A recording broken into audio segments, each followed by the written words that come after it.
grandma and I were best friends. We used to do everything together, from playing board games to baking and sewing and going out and doing the chores. My grandfather, on the other hand, I do not have much recollection of, as he died when I was 4. The one memory that sticks out, however, for me is that he was always seen wearing bib overalls. But on the other hand, I had countless memories with my grandma, and we would do anything and everything together. Unfortunately, in December of 2015, my grandma passed away from lung cancer. I was truly devastated, and I did not know how to cope with this loss. I knew then that I wanted to keep my grandma's memory alive, not only for myself, but for my family, and actually everyone. My grandma was truly an amazing person, and I wanted to share everything about that as I could about my grandma. Thus, Denim Days was born. Hi, my name is Ashley Yedlik.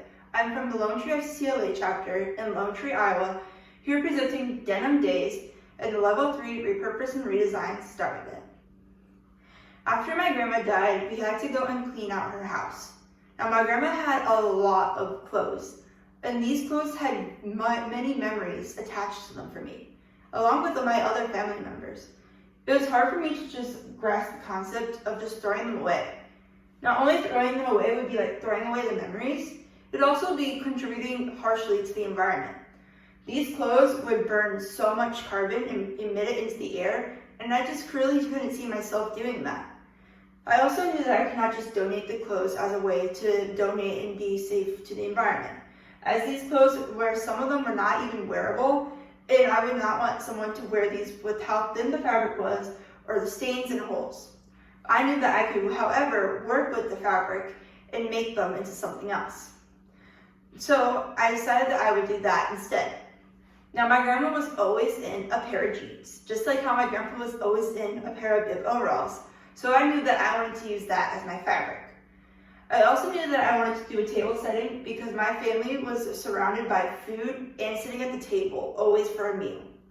Thus, I knew what I was about to start my project on. I first decided to make some posters, which were very fun to make. However, the layout, as can be seen on my poster board, was very complex, so how you had to fold them so that the poster would come out this way. After I sewed it, I had to make sure that all of them lined up with the design elements of the lines. And then I added an embroidery tie-off so that it was unable to turn the poster inside out, especially when washing, but it also adds another design element into the middle. Now, with all of these, it was very hard to make sure that I got pointed corners because of how thick the jeans were. And then when it comes to our placemats and our table runner, we also had I had a layer of batting. So I had to really make sure that I turned my corners and that I cut them in so that they would point out more. Then I went and I worked on my placemats. These placemats were designed for the size of my plate. I had different hues of my grandma's blue jeans. I had a dark, a light, a medium, and my grandpa's bib overalls, and then a t-shirt my grandma used to wear that was also stripes, and it's a nice pink color, so it kind of breaks up all the coloring. I also did the embroidery tie-outs on this one, again, as a design element, but also so that the batting cannot move inside, especially when getting washed. This is the same for the tail runner. And then I decided to add an embellishment.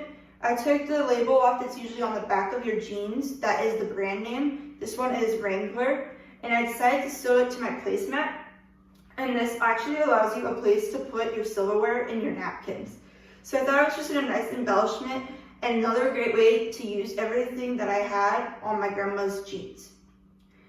Finally, the backing is also a different pair of jeans, and it was very important to make sure that the center seam lined up right in the middle.